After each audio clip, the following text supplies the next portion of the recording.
इस इवेंट को कैसे प्ले करें, किन स्टॉक्स को चेज करें, किन को अवॉइड करें, पोस्ट बजट आपकी रणनीति क्या होनी चाहिए, बात करने के लिए हमारे साथ अब एक और खास मेहमान है मिस्टर सुदीप बंदोपाध्याय, बात करने के लिए फंडामेंटल से बाजार की और बजट पे आपकी अप्रोच क्या हो। सुदीप, गुड मॉर्निंग कार्यक्रम में स्वागत है। सुदीप, अब शायद एक 6950 के रिस्क जोन से थोड़ा सा बाजार पलटकर 7200 पे आ गया है। अगले महीने के ऑप्शंस के आंकड़े हम देख रहे थे कि ट्रेडर्स ने थोड़ा सा 7500 की कॉल और 7000 की पुट पे फोकस करना शुरू करा है। यानी बाजार एक चीज तो मान के चल रहा है सुदीप जी कि शायद अच्छा मूव या फिर एक बहुत बुरा मूव मार्च के शुरुआती अगर आप देखें 5-7-10 दिन में आपको मिल सकता है। आपका आउटलुक क्या है सर कि इस बजट को मार्केट कैसे देख रहा है और अगले 10 दिन में बाजार की अप्रोच क्या होगी, किस तरफ जा सकता है बाजार? कि देखिए, पहली बात तो यह है कि जैसे आपने कहा है बजट का इंतज़ार सबको है और उम्मीदें भी बहुत है। इस वीक की अगर बात करें तो FNO सेटलमेंट थर्सडे है और मंडे बजट है, तो बहुत ही वोलाटाइल रहने की संभावना है। जैसे हम लोग देख रहे हैं इस अगर बजट में कुछ ठोस कदम उठाया जाए रिफॉर्म की ओर, जो सारे एक्सपेक्टेशंस है on the liquidity enhancement measures, उस पे अगर सरकार ने काम किया तो market will like that. Along with that एक डाइकोटॉमी भी है क्योंकि market is also expecting the government to maintain fiscal prudence. So एक तरफ market is expecting fiscal prudence, दूसरी तरफ market is expecting that enough and more liquidity should be available in the economy. अगर ये दो बैलेंसिंग एक्ट फाइनेंस मिनिस्टर अपने budget में कर पाए तो I think market will like that और एक पॉजिटिव ट्रिगर मार्केट के लिए स्थापित हो सकता है इस साल का यूनियन बजट।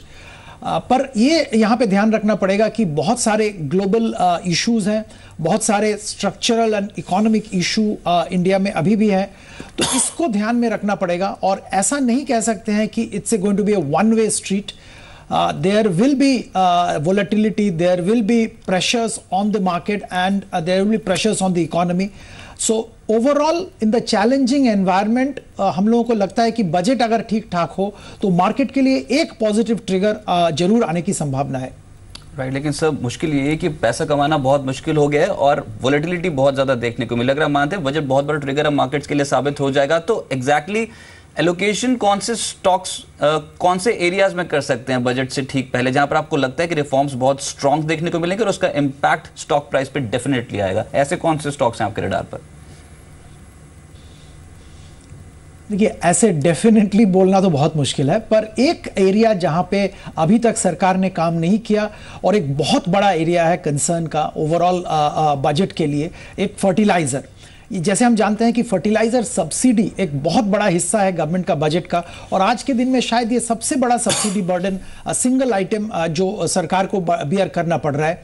तो उम्मीद ये है कि सरकार ये फर्टिलाइजर सब्सिडी वाला इशू बहुत जल्द टैकल करने वाले हैं और ये अगर सही ढंग से टैकल होता है तो फर्टिलाइजर स्टॉक्स में एक रैली देखने की संभावना है।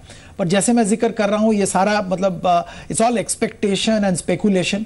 अगर ऐसा कुछ हुआ तो आई थिंक कोरोमंडल फर्टिलाइजर लेने लायक है करंट वैल्यूएशन पे।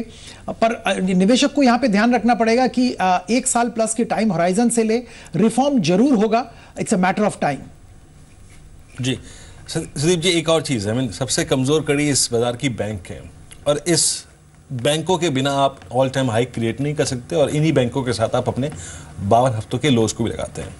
अब सारी स्थिति अगर आप देखें सरकारी बैंकों पर आके टिक गई है। सरकार का कदम क्या होगा रिकैपिटलाइजेशन को लेकर, और इनफैक्ट बहुत दिनों से समाचार पत्रों में हमारा बहुत सारे फंड मैनेजर्स का एनालिसिस ये कह रहा है कि शायद एक बैड बैंक की कल्पना की जा सकती है इस माहौल में, जहां पर सारे बुरे एसेट्स जो हैं उस दूसरे बैंक को ट्रांसफर हो जाएंगे, उसके पास रिकवरी के लिए एक स्ट्रॉन्ग मैकेनिज्म होगा। क्या ये पॉसिबल है इस बजट में, आपको लगता है? जी, यहाँ पे 2 मुद्दे हैं जिस पे हम लोगों को लगता है ध्यान देना चाहिए सबको। पहला मुद्दा है कि बैंक के बैलेंस शीट्स बहुत वीक हो चुके हैं और एक रिकैपिटलाइजेशन की सख्त जरूरत है।